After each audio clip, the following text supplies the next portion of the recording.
So, you're just a leech living off your parents at your ripe old age, huh, Lily? Leeches should get lost. This is going to be our house. My 8-year-old niece, Emily, spat out these hurtful words, grinning. My sister Anne and her husband Sam were snickering next to Emily. I could guess the kind of parenting they were doing, given the outrageous statement from an 8-year-old. I no longer feel any need to forgive them, my niece, my sister, or her husband. I felt the pent-up anger inside me flare up. My name is Lily. I live with my parents at our family home. I used to live on my own, but I moved back home because I was worried about my aging parents. I love my work, and I'm not at all interested in relationships. I never intended to get married in my life, and one of the reasons I decided to live at home was to cherish the time I had with my parents. My dad was a chef, and of course, he's really good at cooking. Even after retiring, he cooked for us at home, and I always looked forward to meals. Having experienced living alone, I missed my dad's cooking, which is one of the reasons why I returned home, but that's a secret. When I decided to live with them and support the household, my mom retired from the part-time job she had held for many years. She was hesitant, but I suggested it might be the right time. Both my mom and dad had been doing a lot of standing at their jobs and had sometimes thrown out their backs. I convinced them to quit their jobs, telling them there was no need to push themselves since I was supporting the household. I'm a mess outside of work, and I'm not good at housekeeping, so I appreciate that my parents are at home doing chores. It's a win-win relationship between my parents and me. Disturbing the stable life are my sister and her family. My sister Anne and her husband Sam bring their 8-year-old daughter Emily almost every week. They come uninvited, drive 30 minutes to our house, and ask for meals. My sister says, "It saves on our food expenses, so we come every week. Raising a child really costs a lot of money." And her husband Sam neither denies nor hides it.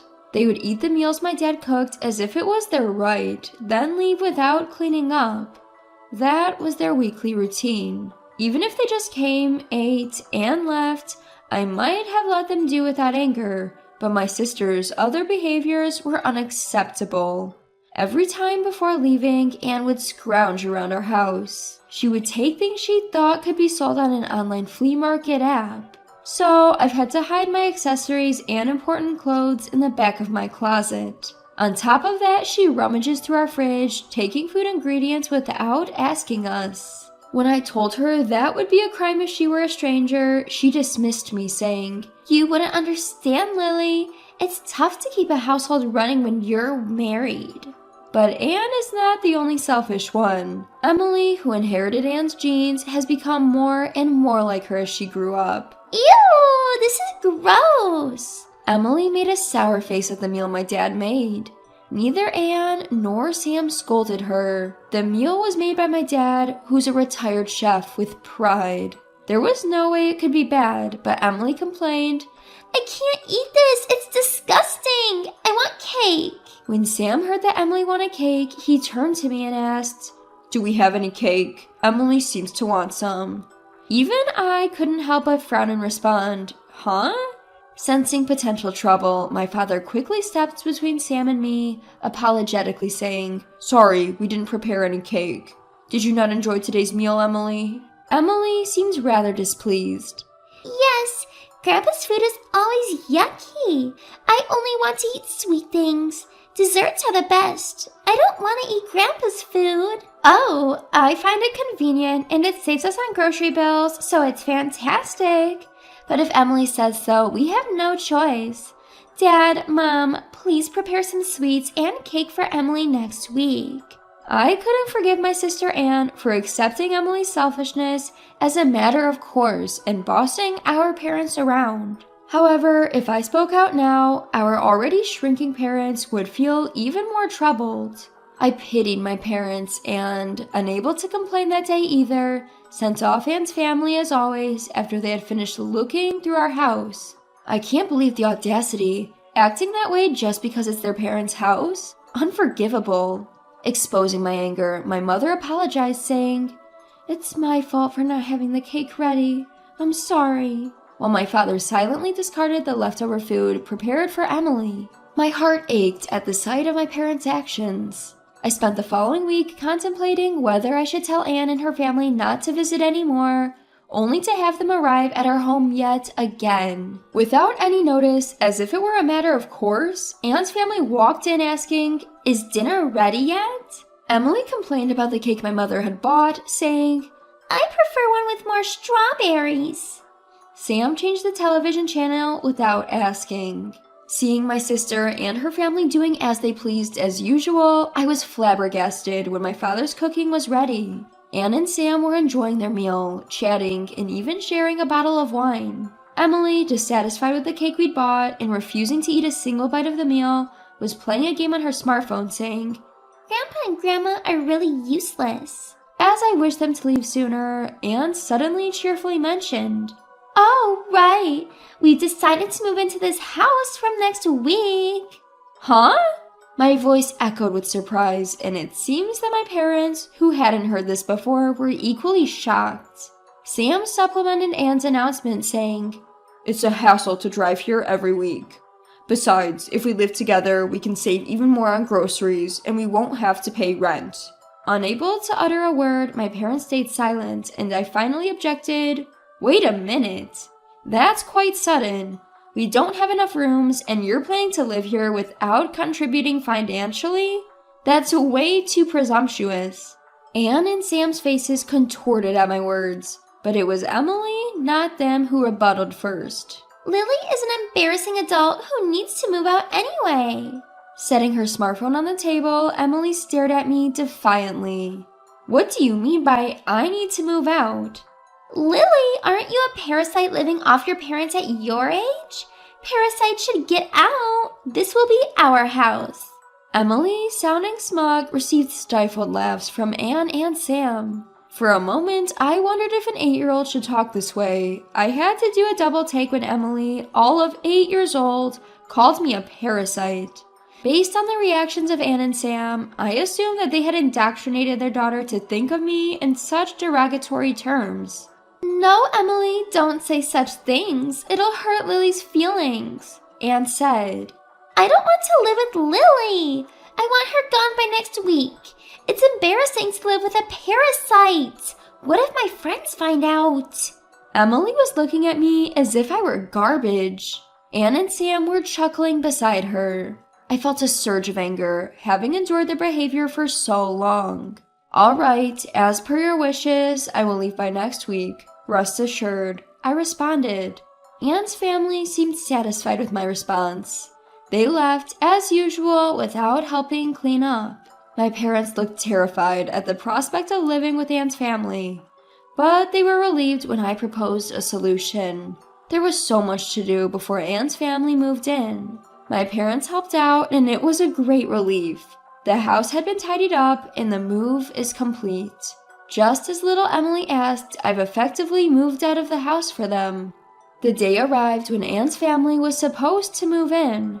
I was busy organizing my stuff in my new place. I missed my old house where I had lived for so many years, but the new place was nice, and I felt a sense of relief, knowing that I wouldn't be irked every time Anne's family visited. While I was engrossed in cleaning, Anne had apparently been trying to reach me on the phone. My phone rang again, showing numerous missed calls from Anne. I picked up. "Lily, why didn't you pick up earlier? There's a problem with our house." Anne cried.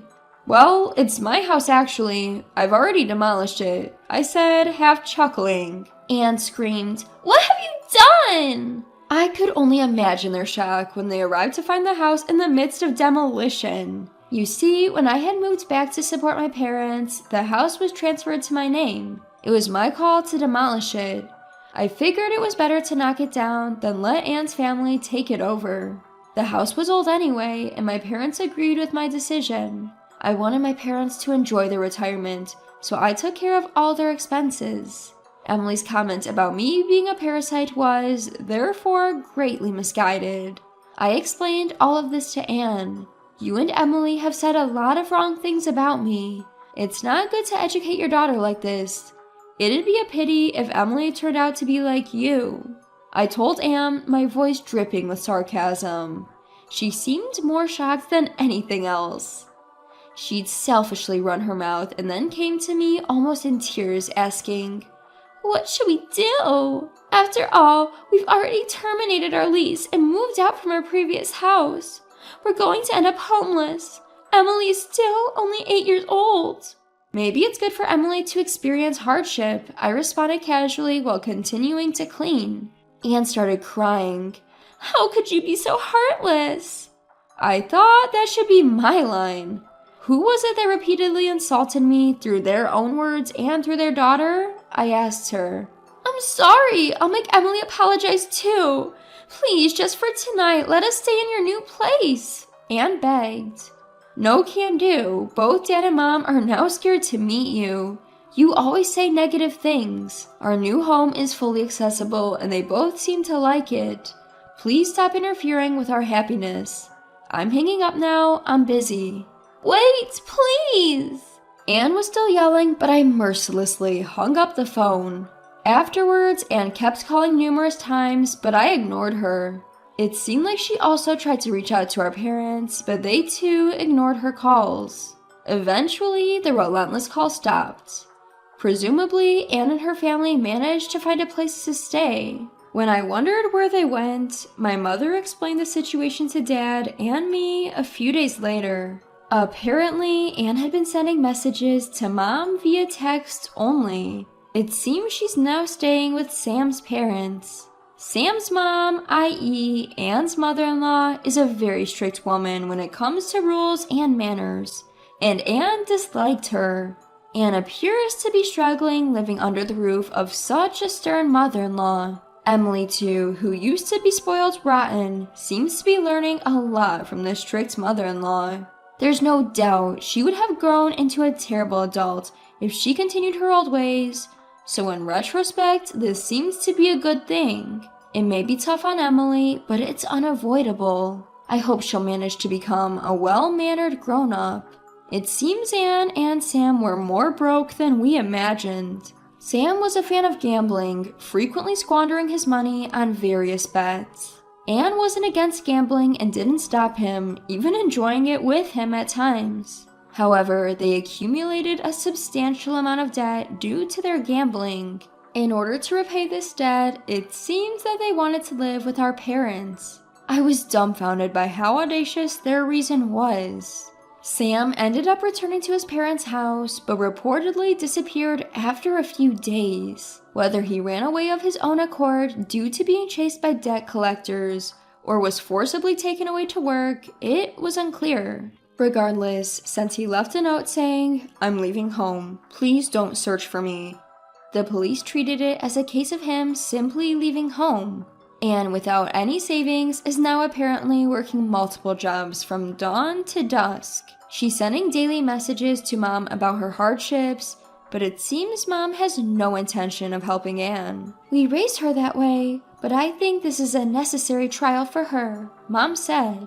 For your information, our parents and Sam's parents are on good terms and frequently communicate. When Mom apologized to Sam's mom for the trouble caused by Anne and Emily, Sam's mom energetically responded, "Having these kids who are worth educating has added some spice to my life. I apologize for the trouble my son caused. As an apology, I'll make sure to educate my daughter-in-law and granddaughter well." Anyway, my parents and I are relieved to have cut ties with Anne and her family. We're relishing the fact that we can now spend our days without the constant dread and annoyance. Dad, who had lost some confidence in his cooking after Emily's criticism, is now joyfully showing off his culinary skills thanks to our new house with a spacious kitchen. I've always loved Dad's cooking, and every time I say, "delicious," he seems more motivated to cook. Mom, who used to get exhausted every time Anne's family visited and lost the energy to go outside, is now often going out since we moved. She joined a local club and resumed her old hobby of painting. My mom's forte is watercolor painting. She's always joyfully crafting her artwork under the gentle guidance of her teacher. Recently, she's been heading out to the park, sketchbook in hand, to draw various objects and scenes. We're eagerly looking forward to the upcoming exhibition by the art club my mom is a part of, and we plan to attend. My life continues as it always has. Busy but enjoyable as I continue doing the work I love. The constant nagging from my sister and her family has finally ceased, reducing my stress levels significantly. It wasn't until I felt this relief that I realized just how much stress they had been causing me. It's refreshing to remember just how bright and cheerful I can be. My parents are aging, but they are enjoying their lives now, which makes me happy. Even if they eventually need care, our home is equipped with accessibility features, making caregiving easier. Lily, thanks to you, we are so happy. We truly appreciate it, my mother-in-law often says. My father echoes her sentiments with a warm smile. Indeed, thank you. In part, my devotion to my parents was born from a desire not to have regrets when the inevitable separation comes. However, seeing them so pleased is the greatest reward. I want to continue living this slow-paced, warm life, and will do what I can to ensure our daily lives remain this way.